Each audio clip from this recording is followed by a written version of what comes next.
అపోస్తులుల కార్యములు 10వ అధ్యాయం 34-35 వచనాలు చదువుతూ ఉన్నాను.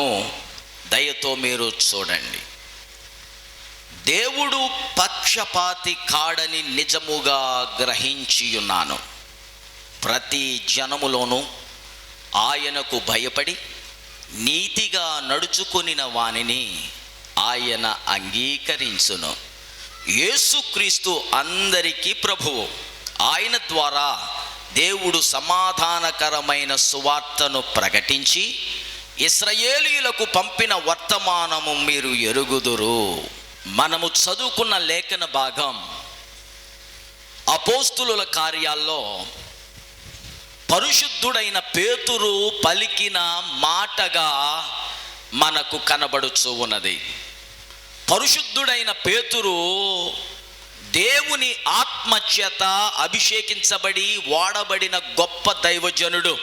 పరిశుద్ధుడైన పేతురుకు మనలాగా నవనాగరికత తెలియదు. ఆ కాలంలో పేతురు యూనివర్సిటీకి కానీ కాలేజీకి కానీ హై స్కూల్కి కానీ వెళ్ళి చదువుకున్న రుజువులు చరిత్ర లేదు. కానీ పేతురు జీవితంలో తిరుగులేని మార్పును యేసయ్య తీసుకుని వచ్చి ఆయన ఆత్మ ప్రోక్షణ ద్వారా పెంతుకోస్తు దినాన్న ఒక విచిత్రమైన వ్యక్తిగా ఆయనను మార్చివేశాడు దేవుడు. దేవునికి స్తోత్రం కలుగును గాక. అపోస్తులుడైన పేతురు పలికిన మాటలో ఉన్న గొప్ప సారాంశం ఈరోజు నేను మీతో పంచుకోవాలని పరిశుద్ధాత్మ దేవుడు నాకు ప్రేరేపణ ఇచ్చారు. ఏమంటున్నాడంటే, దేవునికి పక్షపాతము లేదు. God has no partiality. దేవునికి స్వార్థపూరితమైన పక్షపాతి కాడు, పక్షపాతము లేదు. ఏదో ఒక గుంపుకు మాత్రమే ఆయన పరిమితమయ్యేవాడు కాదు, ఒక వ్యక్తి యొక్క కుటుంబానికి మాత్రమే ఆయన పరిమితమయ్యేవాడు కాదు, ఒక జాతికి మాత్రమే ఆయన పరిమితమయ్యేవాడు కాదు, ఒక కులమునకు మాత్రమే ఆయన పరిమితమయ్యేవాడు కాదు, ఒక దేశానికి మాత్రమే ఆయన పరిమితమయ్యేవాడు కాదు, ఒక సంస్కృతికి ఒక సాంప్రదాయానికి మాత్రమే ఆయన పరిమితమయ్యేవాడు కాదు. ఆయనలో ఉన్న గొప్ప సంగతి ఏంటంటే, ఆయన అందరికీ ప్రభువుగాను అందరికీ సమాధానకర్తగాను ఆయన తన్ను తాను చేసుకొని అక్కడ అంటాడు. ఏమంటాడంటే, ప్రతి జనములో కూడా ఏ వ్యక్తి అయితే ఆయన నీతిని అనుసరిస్తూ మోరల్ స్టాండర్డ్స్ కలిగి నైతిక విలువలు కలిగి నైతిక విలువల చేత తన నడతను, తన పడకను, తన కుటుంబాన్ని, తన ప్రవర్తనను, తన యొక్క జీవితాన్ని తూచుకుంటూ సరిచూచుకుంటూ చాలా జాగ్రత్తగా దేవునికి భయపడి దేవుని సన్నిధిలో నడుచుకుంటాడో దేవుడంట అతన్ని అంగీకరిస్తాడట. దేవుడు నిన్ను అంగీకరించడానికి, జాగ్రత్తగా విను, నీ చదువుతో ఆయనకి నిమిత్తం లేదు. It doesn't matter whether you are educated or uneducated. నువ్వు ధనవంతుడవో బీదవాడువో ఆయన లెక్క చేయడో. Doesn't matter whether you are rich or poor. లేకపోతే నీవు అందమైన వాడువో అందవిహీనుడవో ఆయనకు అక్కర్లేదో. ఆయన పైరూపమును లక్ష్య పెట్టువాడు కాదు. నీ ధనాన్ని, నీ ధాన్యాన్ని, నీ యొక్క ఆస్తిని, నీ అంతస్తును పరిగణలోకి తీసుకుని, నీ కులాన్ని, నీ మతాన్ని పరిగణలోకి తీసుకుని, నీ దేశాన్ని, నీ రంగును, నీ ఛాయను పరిగణలోనికి తీసుకుని ఆయన నిన్ను అంగీకరించేవాడు కాదు. దేవునికి స్తోత్రం చెల్లించండి. ఆయన పెట్టే షరతులు ఏంటంటే, నీతిగా బ్రతుకు, దేవుడంటే భయపడుచు బ్రతుకు అని మాత్రమే దేవుడు కోరుతూ ఉంటాడు. ప్రతి జనములోనూ, ఏ జనమైనా సరే ప్రతి జనములోనూ ఆయన తన కొరకు తన ఎడల భయభక్తులు కలిగి నీతిని అనుసరించి నడిచే వారిని ఆయన రక్షించి ఆయన ఆత్మచేత నింపి ఆయన ఆశీర్వాదాలకు వారసులుగా చేస్తాడు అనడానికి ఈ రోజు మనము ధ్యానము చేయబోయే వాక్యమే ఒక రుజువుగా దేవుడు మనకు అనుగ్రహిస్తా ఉన్నాడు. చప్పట్లు కొట్టి దేవునికి స్తోత్రం చెల్లించండి. పేతురయ్య గారు యొప్పేలో ప్రార్థనకు ఉపక్రమించారు. యొప్పే యెరూషలేమునకు 30 కిలోమీటర్ల దూరం నార్త్ వెస్ట్లో ఉంది. 30 కిలోమీటర్ల దూరంలో ఉన్న యొప్పేను ఇప్పుడు ఏమని పిలుస్తున్నారంటే టెల్ అవీవ్ అనే పట్టణంగా ప్రస్తుత కాలమందు ఆ పట్టణం పిలువబడుతుంది. అది సముద్రపు ఒడ్డున ఉంది.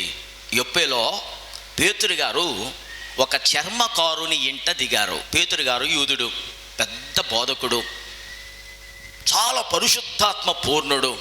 ఒక చర్మకారుని ఇంట దిగి వాళ్ళు భోజనం టైంలో భోజనం సిద్ధం చేస్తూ ఉంటే ఆయనకు బాగా ఆకలైందంట. పేతురు గారికి బాగా ఆకలైతే ఇంటోళ్ళ మీద కేకలేసి, పాదిరి గారు ఇంటికి వస్తే ఇంకా మీరు భోజనం పెట్టలేదేంటి? కోడిని ఇంత ఆలస్యంగా కోస్తారా? కోడిని ఇంత ఆలస్యంగా తరుముతారా? మేకని ఇంత ఆలస్యంగా చంపుతారా అని చెప్పి గొడవ చేయకుండా, వీళ్ళు అన్నము వండే సమయం నేను వ్యర్థం చేయకుండా 12 అవుతుంది, నేను మిద్దె మీదకి వెళ్ళిపోయి పరవశుని అయిపోయి పరిశుద్ధాత్మ పూర్ణుడైపోవాలని చెప్పి ఆయన మిద్దె మీద ప్రార్థనకు ఉపక్రమించాడు. దేవునికి స్తోత్రం కలిగిన గాక. భోజనం టైంలో మనం ప్రార్థన చేస్తామా? ప్రార్థన చెయ్యం. అపోస్తులుల ప్రార్థన జీవితం చాలా వెరైటీ అయిన ప్రార్థన జీవితం, చాలా విచిత్రమైన ప్రార్థన జీవితం. వాళ్ళు ప్రార్థన చేసే సమయాలు చాలా విచిత్రంగా ఉంటాయి.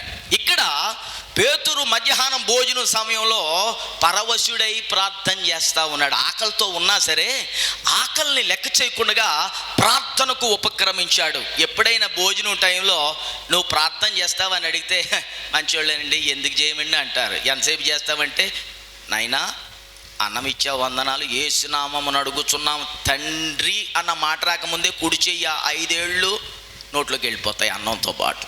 అంత స్పీడ్గా మనం ప్రార్థన చేసేస్తాం. పేతురు గారు అలా చేయలా. 12 అవుతుంది, ఆకలి అవుతుంది, అయినా పర్వాలేదా, వాళ్ళు అన్నం వండి నన్ను పిలిచే వరకు నేను ఖాళీగా ఉన్నాను, అనవసరం, నేను ప్రార్థనకు ఉపక్రమిస్తాను అని చెప్పి ప్రార్థన చేయడం మొదలెట్టాడు. దేవునికి స్తోత్రం కలిగిన గాక. అపోస్తులుల కార్యాలు 3వ అధ్యాయంలో 2 అపోస్తులు మనకు కనబడతారు.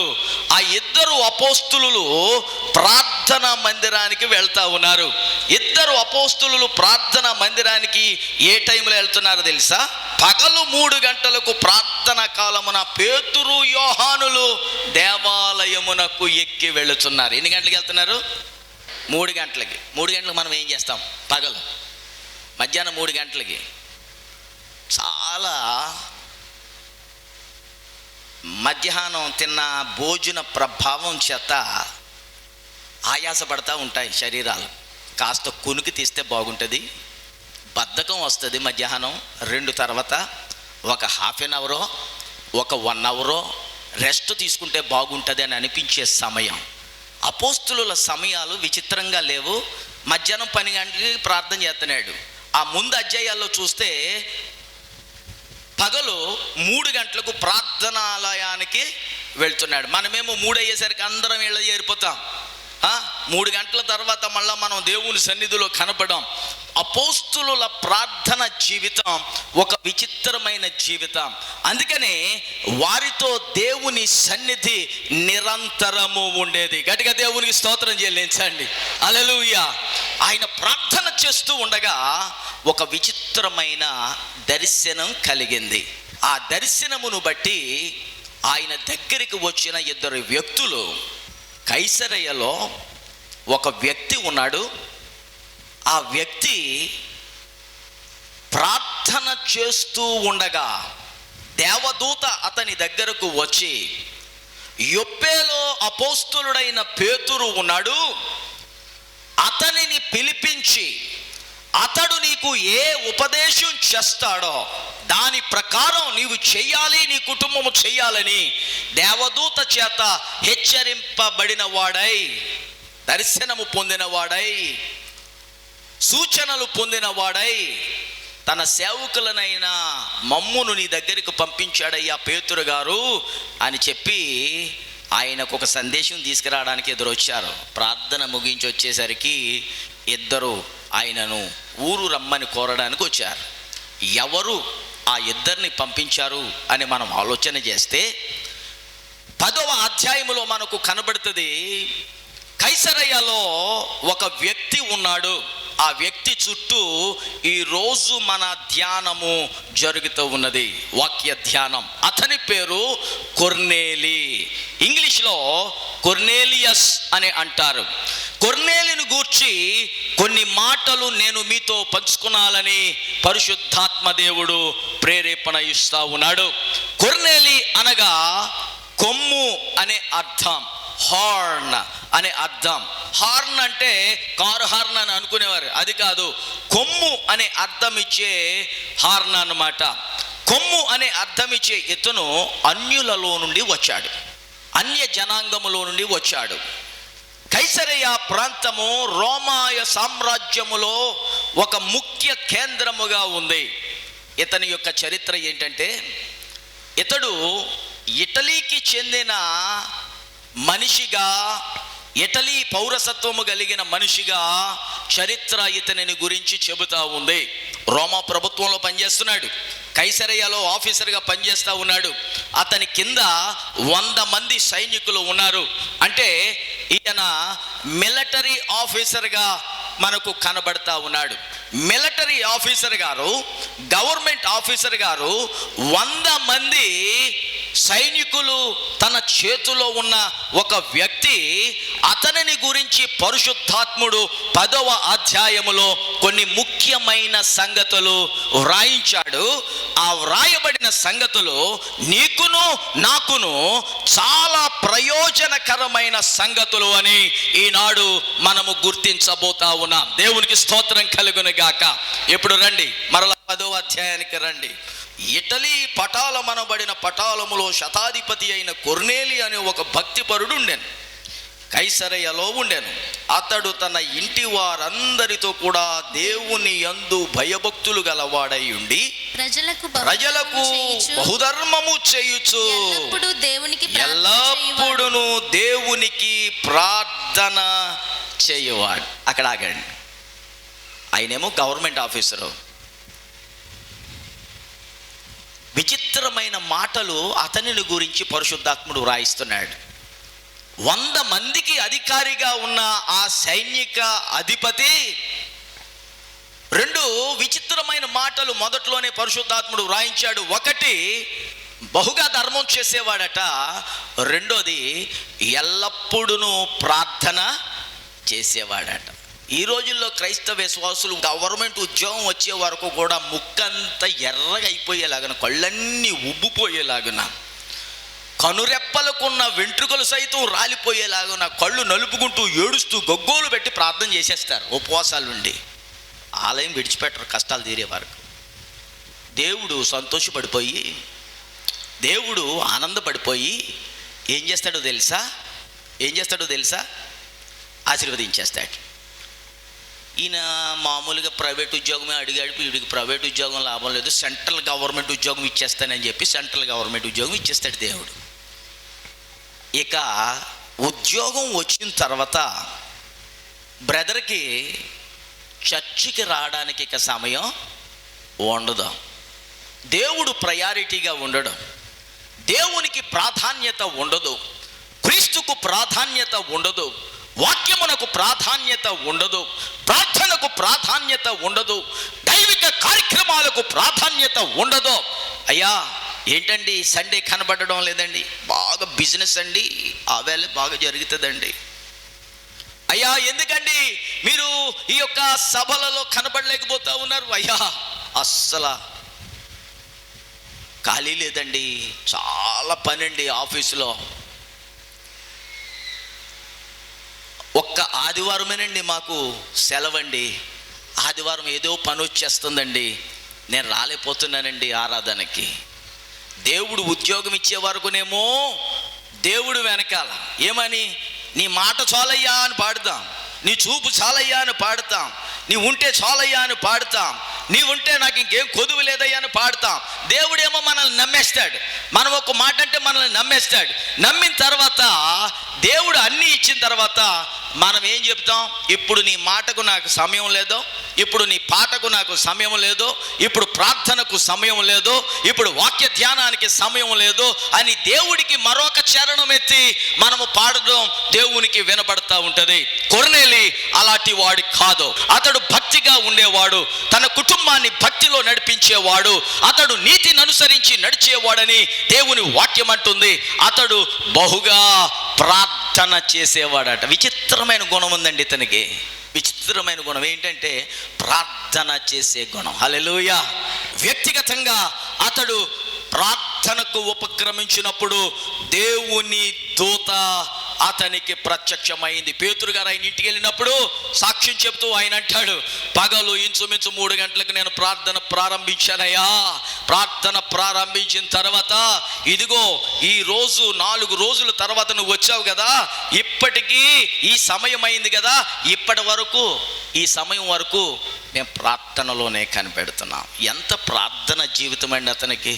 కొంతమంది సమస్యలు తీరిపోతే ప్రార్థన మానేస్తారు, రోగం తగ్గిపోతే ప్రార్థన మానేస్తారు, కష్టాలు తగ్గిపోతే ప్రార్థన మానేస్తారు. అపోస్తలుడైన పౌలు ఎఫెసీయులకు రాసిన పత్రిక 6వ అధ్యాయంలో ఒక అద్భుతమైన మాట ప్రార్థనను గురించి ఆయన చెబుతాడు. ఏమని చెబుతున్నాడంటే, ప్రతి సమయమందును ఆయన ఆత్మ ద్వారా ప్రార్థన చేయాలి అని అంటూ, ఎలాగున ప్రార్థన చేయమంటాడంటే 6వ అధ్యాయానికి రండి. 6వ అధ్యాయం 18వ వచనం చూడండి, బైబిల్ తెరచి. ఆత్మ వలన ప్రతి సమయమునందు ప్రతి విధమైన ప్రార్థన విజ్ఞాపన చేయుచు ఆ విషయమై సమస్త పరిశుద్ధుల నిమిత్తమును పూర్ణమైన పట్టుదలతో విజ్ఞాపన చేయుచు మెలకువగా ఉండుడి. ప్రార్థన అన్న వెంటనే కొంతమంది స్టేషన్ దాటేస్తారు. అందుకని పౌలు గారు అలా చెప్పాడు, మెలకువగా ఉండి ప్రార్థన చేయండి అన్నాడు. నిద్రమత్తులోకి వెళ్ళిపోకూడదు. శారీరకంగా కానీ ఆత్మీయంగా కానీ క్రైస్తవ విశ్వాస జీవితంలో ఏ స్థలములో ఉన్నా, ఏ స్థితిలో ఉన్నా, ఏ ప్రాంతములో ఉన్నా, ఏ యొక్క స్థానములో ఉన్నా, ఏ యొక్క పరిస్థితుల్లో నీవు ఉన్నా, ప్రతి సమయమందును, in every situation, under every circumstance, wherever you are, whatever you are doing, ఏం చేస్తున్నా, ఏ పరిస్థితుల్లో ఉన్నా, ఆత్మ వలన ప్రార్థన. ఏదే సొంతంగా 4 మాటలు రాసుకొని ప్రార్థన చేయడం కాదు, ఆత్మ అనుగ్రహించే ప్రార్థన. ఆత్మ అనుగ్రహించే ప్రార్థన. రోమా 8వ అధ్యాయములో ఉచ్చరింప సఖ్యం కాని మూల్గులతో ఆత్మ తానే మనలో ఉండి విజ్ఞాపన చేస్తాడంటాడు. దేవునికి స్తోత్రం కలిగిన గాక. విశ్వాసులు ఆత్మ ద్వారా ప్రార్థన చేయడం నేర్చుకోవాలి. విశ్వాసులు ఆత్మ ద్వారా ఆరాధన చేయడం నేర్చుకోవాలి. విశ్వాసులు ఆత్మ ద్వారా జీవించడం నేర్చుకోవాలి. విశ్వాసులు ఆత్మ ద్వారా పాటలు పాడడం నేర్చుకోవాలి. విశ్వాసులు ఆత్మ ద్వారా వాయిద్యాలు వాయించడం నేర్చుకోవాలి. విశ్వాసులు ఆత్మ ద్వారా దేవుని కొరకు జీవించడం నేర్చుకున్నప్పుడు ఆ దేవుడు మనల్ని సమృద్ధిలోనికి నడిపిస్తాడనడానికి ఏ విధమైన అనుమానం లేదు. ఆత్మ ద్వారా ప్రతి సమయం విజ్ఞాపన, ప్రతి విధమైన ప్రార్థన, ప్రతి విధమైన విజ్ఞాపన. ఏ ప్రార్థన దేవునికి చెయ్యాలనుకుంటే ఆ ప్రార్థన, ఎలాంటి ప్రార్థన అయినా సరే, నీకొచ్చిన మాటలతో నీ హృదయాన్ని పెట్టి, నీ హృదయాన్ని తెరిచి, దేవా నా పరిస్థితి ఇది, దేవా నా యొక్క జీవిత విధానం ఇది, నా కష్టాలు ఇగో, నా పరిస్థితులు ఇగో, నా శోధన ఇదిగో, నా బాధలు ఇదిగో, నా మీద ఉన్న నిందలు ఇదిగో అని ప్రభు పాదాల దగ్గరకు నీ హృదయాన్ని పట్టుకొచ్చి, హన్నా షిలోహు మందిరములో ఏడ్చి ప్రలాపించి మూల్గి కన్నీరు విడిచినట్లు నువ్వు ప్రభు సన్నిధిలో ఆయన పాదాల దగ్గర కన్నీరు విడవడం మొదలు పెడితే దేవుడు నీ జాతకాన్ని మార్చేస్తాడు. చప్పలు కొట్టి దేవునికి స్తోత్రం చెల్లించండి. చాలామంది క్రైస్తవ విశ్వాసులు అనుకుంటారు, నేను గుడికి వస్తానని దేవుడు కనిపెడుతున్నాడు అని అనుకుంటారు. రైటే, నువ్వు వస్తావని కనిపెడుతున్నాడు, కానీ నీవు వేసే చందా కొరకు కనిపెట్టడు, నీవు వేసే ధాన్యం కొరకు కనిపెట్టడు, నీవు అర్పించే ఆత్మీయ నైవేద్యం కొరకు కనిపెడతాడు. 100వ కీర్తనలో ఒక మాట ఉంది, సమస్త దేశములారా యెహోవాకు ఉత్సాహగానము చేయుడి. ఆ కీర్తనలో ఒక మాట ఉంది, కృతజ్ఞత అర్పణలు అర్పించుచు ఆయన గుమ్మములలో ఆయన సన్నిధిలో ప్రవేశించుడి. అంటే చాలామంది క్రైస్తవ విశ్వాసాలు అనుకుంటారు, ఓహో నేను పట్టుకెళ్ళే చందా కోసం దేవుడు కనిపెడుతున్నాడు అనమాట, చందా వేసేసి వెళ్ళిపోతే సరిపోతుంది అనుకుంటారు. ఆ చందా కాదు, దేవుడికి కావాల్సింది ఆత్మీయ నైవేద్యం. రక్షణ పొందిన నీవు విమోచించబడిన నీ నాలుకతో, నీ శరీరముతో, నీ దేహముతో, నీ ప్రాణముతో నీవు దేవునికి అర్పణలు అర్పిస్తే దేవుడు ఆ అర్పణ అంగీకరిస్తాడు. కయ్యను జ్ఞాపకం చేసుకోండి, హేబేలును జ్ఞాపకం చేసుకోండి.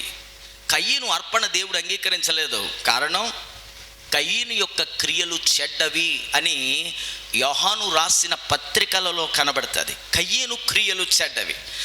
బుద్ధి సరిగా లేకుండా, జీవితం సరిగా లేకుండా దేవునికి అర్పణలు అర్పించడం దేవునికి మహిమకరము కాదు.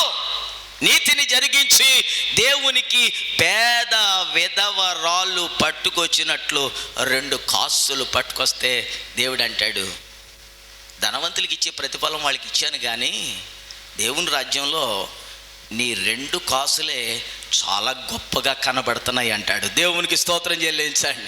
దేవుడు హృదయాన్ని చూస్తాడు, అర్పణను కాదు. దేవుడు క్రియలను చూస్తాడు, మన తలాంతుల్ని కాదు. నువ్వు ఎంత గొప్పగా ప్రసంగం చేస్తున్నావో, ఎంత గొప్పగా పాడుతున్నావో, ఎంత గొప్పగా వాయిస్తున్నావో, ఎంత గొప్పగా డ్యాన్స్ చేస్తున్నావో అన్నది చూడు. దేవుడు చూచేవి వేరు, దేవుడు పరీక్షించేది వేరు, దేవుడు కనిపెట్టేది వేరు. ఏంటి అది అంటే, ఆయన నీతిని జరిగిస్తూ ఆయన వాక్కు ప్రకారం జీవిస్తున్నావా లేదా అని ఆయన కనిపెడతా ఉన్నాడు. దేవునికి స్తోత్రం చెల్లించండి. ఈ కొర్నేలి భక్తిపరుడు, కుటుంబాన్ని భక్తిలో నడిపించుకునేవాడు. కొర్నేలి ప్రార్థన పరుడు. ఆయనకు ప్రార్థన చేస్తున్న వేళ ఒక దర్శనం వచ్చింది. బాబు కొర్నేలి, యొప్పేలో ఒక దైవజనుడు ఉన్నాడయ్యా, ఆయన పేతురు అని మారు పేరు కలిగిన సీమోను గారయ్యా, ఆయన్ని పిలిపించి నీకు ఉపదేశం చేయించుకో, నీకు నీ కుటుంబానికి నీవు వినవలసిన సంగతులు అతడు నీకు ఆజ్ఞాపించును అని చెప్పి దూత వచ్చి దర్శనమిచ్చి దేవుని సందేశం ఇచ్చి వెళ్ళిపోయింది. చాలా జాగ్రత్తగా వినాలి. దేవుని దూత వచ్చి దర్శనమిచ్చింది ప్రార్థనలో అని చెప్పి వెంటనే ఈ భక్తిపరుడు తన 2 సేవకులను పిలిపించి, బాబు నా ఇంట్లో మీరు నమ్మకంగా ఉంటున్నారు కదా, మీలో ఒకరిని నేను పని మీద పంపిస్తానని చెప్పి వారితో తన దర్శనమును గూర్చిన సంగతులు అన్నీ క్షుణ్ణంగా చెప్పి, పలానా చోట యొప్పేలో పేతురు గారు అనే ఒక ఆయన చర్మకారుని ఇంటి దిగాడట, అక్కడ ఉంటాడంట, దూత చెప్పింది, డీటెయిల్స్ అన్నీ ఇచ్చింది, ఆ వివరాలన్నీ మీకు ఇస్తున్నాను, వెళ్ళి ఆ దైవజనుణ్ణి నేను ఆహ్వానించానని చెప్పండి, నా ఇంటికి రమ్మని ఆహ్వానిస్తున్నానని చెప్పండి అని చెప్పి ఆ దైవజనునికి ఒక గొప్ప వర్తమానాన్ని పంపించాడు.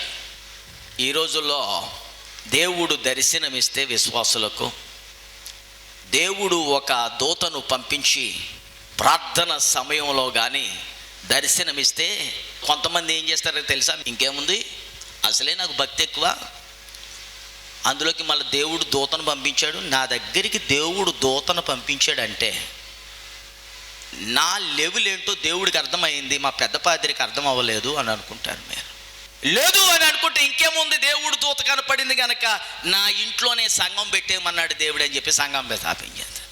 దూత కనపడింది అందుకే, దర్శనం వచ్చినందుకే.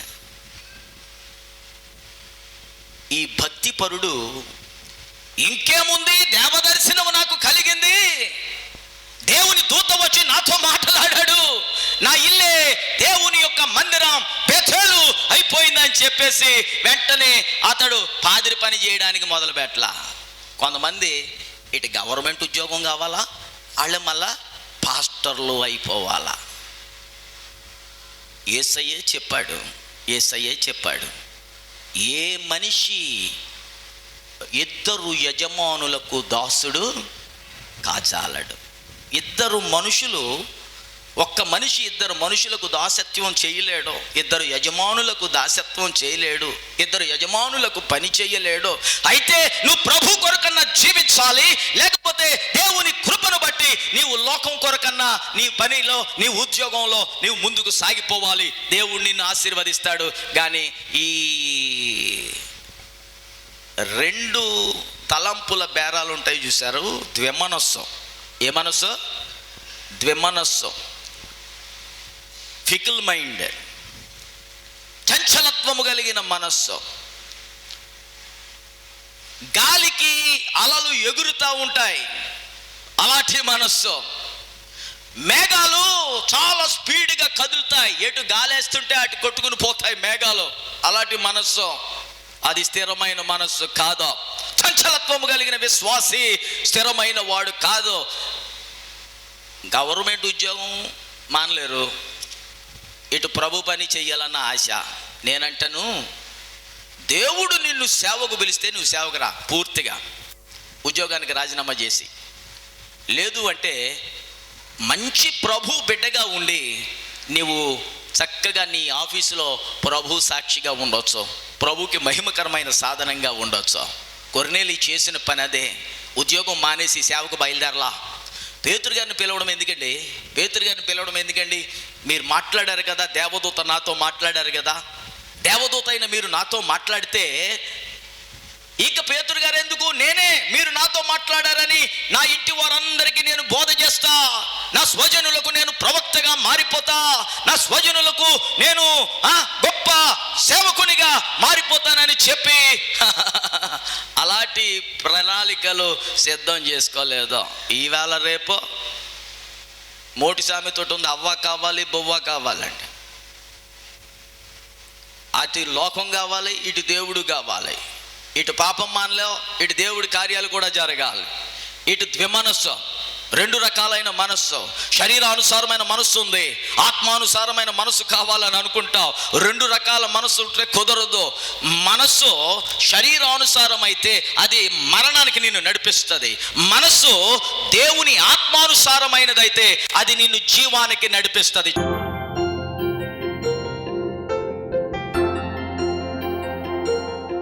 పరమ తండ్రి, నూతనముగా నీకు హృదయాలు ఇచ్చిన బిడ్డలు ఇక్కడ కనబడుతూ ఉన్నారు.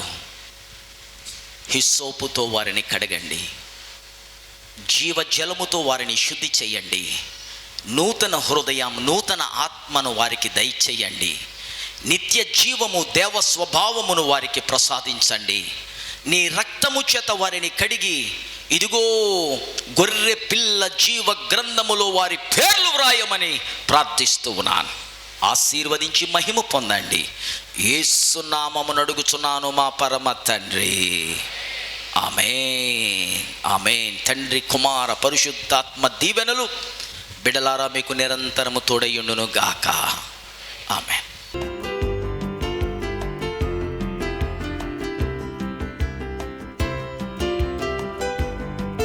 Our phone numbers are 9440272335 and 99590479993 and 0883246248.